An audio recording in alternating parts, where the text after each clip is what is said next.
আসসালামু আলাইকুম প্রিয় শিক্ষার্থী বন্ধুরা, আজ আমি চতুর্থ শ্রেণীর গণিত বই থেকে নতুন যে গণিত বইটি আছে 2026 সালের সেই বই থেকে 5 পৃষ্ঠা, এই যে দেখতে পাচ্ছ, এই 5 পৃষ্ঠায় এই যে 4 আর এই যে নিচে দেখতে পাচ্ছ 5 নং খালি ঘর পূরণ করো, আর 4 নং হলো কথাই লিখো। এই দুইটি ছক নিয়ে আলোচনা করব। তো প্রিয় শিক্ষার্থী বন্ধুরা, আশা করি তোমরা সম্পূর্ণ ভিডিওটি মনোযোগ সহকারে দেখবে। আর তোমরা যদি এখনো আমার এই চ্যানেলটি সাবস্ক্রাইব করে না থাকো, তাহলে অবশ্যই চ্যানেলটি সাবস্ক্রাইব করে পাশে থাকা বেল আইকনে প্রেস করে রাখবে এবং তোমাদের আশেপাশে যে সকল বন্ধু-বান্ধব আছে তাদেরকেও আমার এই চ্যানেলটির সম্পর্কে অবশ্যই জানাবে, যেন আমার এই চ্যানেলের মাধ্যমে তারা কিছুটা হলেও উপকৃত হতে পারে। তো প্রিয় শিক্ষার্থী বন্ধুরা, আমি গত একটি ভিডিওতে এই যে দেশীয় রীতি এবং আন্তর্জাতিক রীতি নিয়ে আলোচনা করেছি। তোমরা যদি ওই ভিডিওটি দেখে না থাকো, তাহলে অবশ্যই অনুরোধ থাকবে তোমরা অবশ্যই ওই ভিডিওটি তোমরা দেখবে, তারপর এই ভিডিওটা দেখবে, তাহলে তোমরা পুরোপুরিভাবে বুঝতে পারবে। এখন দেখো এটাকে আমরা কিভাবে করব।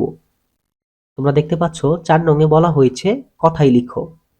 তাহলে এখানে সংখ্যা দিয়েছে, এখানে 4টা সংখ্যা দিয়েছে, তারপর দেশীয় রীতি এবং আন্তর্জাতিক রীতিতে আমাদের এটা লিখতে হবে। এখানে আমরা লিখব কথাই লিখন। কি লিখবো এটা? কথাই লিখন। এখন দেখো এই সংখ্যাগুলোকে দেশীয় রীতিতে এবং আন্তর্জাতিক রীতিতে লিখতে গেলে এই সংখ্যাগুলোকে আমরা প্রথমে অন্য কোথাও, মানে হলো যে অন্য একটা পেজে আমরা প্রথমে লিখে নিব। ওকে, প্রথমে আমি লিখে নিচ্ছি 2 8। এখন দেশীয় রীতির নিয়ম কি বলতো? প্রথমে 3 ঘর পরে কমা। আমি আবারও বলছি, তোমরা যদি আগের ভিডিওটা না দেখো তাহলে কিন্তু বুঝতে পারবা না। প্রথমে 3 ঘর, তারপরে 2 ঘর, তারপরে 2 ঘর পরে কমা। কত হলো বলতো? একক, দশক, শতক, হাজার, অযুত, লক্ষ, নিযুত, কোটি, তার মানে 1,32,05,628। এটাই আমাদের লিখতে হবে। 1,32,32,05,000 কত? 28। ওকে, কিন্তু এটাকে যখন আমরা আন্তর্জাতিক রীতিতে লিখবো, সংখ্যাটা আমি আবারও লিখছি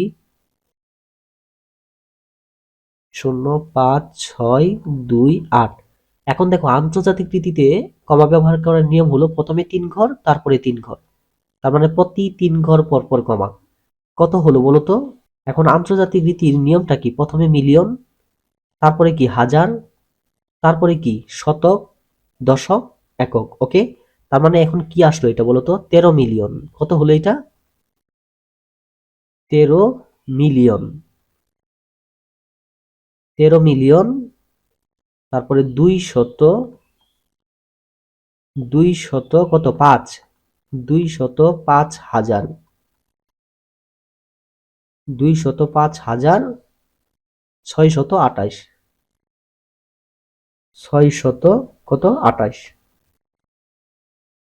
ওকে, এখন সেম ভাবে আমাদের পরের যে সংখ্যাটি আছে সেটা করতে হবে। তাহলে পরের সংখ্যাটা আমি লিখি 4,3,4,5,1,2,8,0। তাহলে দেশীয় রীতিতে লিখতে গেলে প্রথমে 3 ঘর, তারপরে 2 ঘর, তারপরে 2 ঘর। কত হলো? 4,34,00,000। এখন লেখো এটা 4,34,51,000। 51,280। 280।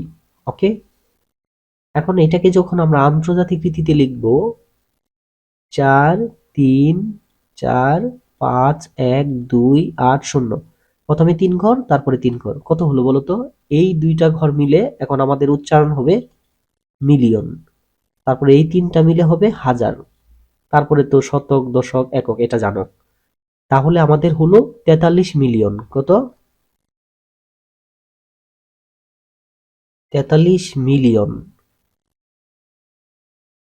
43,451,400। 451,000। তারপরে কি আছে? 280। 280। ওকে, তো প্রিয় শিক্ষার্থী বন্ধুরা, আমি এই দুইটি সংখ্যাই তোমাদেরকে বুঝিয়ে দিলাম, আর এই দুইটি সংখ্যা তোমরা নিজেরা করবে। আমি আবারও বলছি, এই ভিডিওটা দেখার আগে তোমাদের আগের যে ভিডিওটি আছে সেটা মনোযোগ সহকারে দেখতে হবে। ওকে, তারপর দেখো, এখন আমি 5 নং নিয়ে তোমাদের সাথে আলোচনা করব। খালি ঘর পূরণ করি। এখানে সংখ্যা দিয়েছে, একক, দশক, শতক, হাজার, অযুত, লক্ষ, নিযুত, কোটি পর্যন্ত লেখা হয়েছে। এখন আমরা কি করব, শুধু ডান পাশ থেকে সংখ্যা বসাবো। এখানে 5, দশকের ঘরে কত আছে, 0, এখানে 0, তারপরে হলো 8, 7, তারপরে 2, 4। সেম ভাবে আমরা এটাও বসাবো, 5, তারপরে হলো 9, তারপরে কত 6, তারপরে কত 7, তারপর 8, তারপর হলো 2, তারপর কত 1, তারপরে 5। এটা একদম সহজ, এটা তোমরা নিজেরাই করতে পারবে। প্রথমে 2, তারপর হলো 9, তারপরে 5, তারপর কত 8, 4, 2, 7, তারপর প্রথমে 7, 6, তারপরে 0, 1, 0, 9, 4, 5। ওকে, তো প্রিয় শিক্ষার্থী বন্ধুরা, এই 5 পৃষ্ঠায় এই 5 নংটি তোমরা সহজেই বুঝতে পেরেছো। আর 4 নংটি তোমাদের বুঝতে একটু সমস্যা হয়েছে। আমি 4 নংয়ের এই 4টি সংখ্যারই এই ছকটি আমি পূরণ করে দিয়েছি। এই যে নিচে দেখতে পাচ্ছ, এই যে দেখতে পাচ্ছ, প্রথমে সংখ্যা দেশীয় রীতিতে কিভাবে লিখতে হবে, তারপর আন্তর্জাতিক রীতিতে কিভাবে লিখতে হবে আমি তোমাদেরকে দেখিয়ে দিয়েছি। এই যে 4 নং কথাই লিখো, এই যে কথাই লিখন, তারপরে এই সংখ্যা, এই সংখ্যা, এই 4টা সংখ্যা আমি লিখে দিয়েছি। আশা করি তোমরা এই ছকটির মাধ্যমে খুব সহজেই বুঝতে পারবে। তো তারপরেও যদি তোমাদের কোথাও বুঝতে সমস্যা হয়, অবশ্যই আমার ভিডিওর নিচে তোমরা কমেন্ট করবে। আমি তোমাদেরকে আরো ক্লিয়ারলি বুঝিয়ে দেওয়ার চেষ্টা করব। তো প্রিয় শিক্ষার্থী বন্ধুরা, আজকের ভিডিওটি এই পর্যন্তই। কথা হবে পরবর্তী অন্য কোনো ভিডিওতে, অন্য কোনো টপিক নিয়ে। সেই পর্যন্ত সবাই ভালো থাকো, সুস্থ থাকো। আসসালামু আলাইকুম।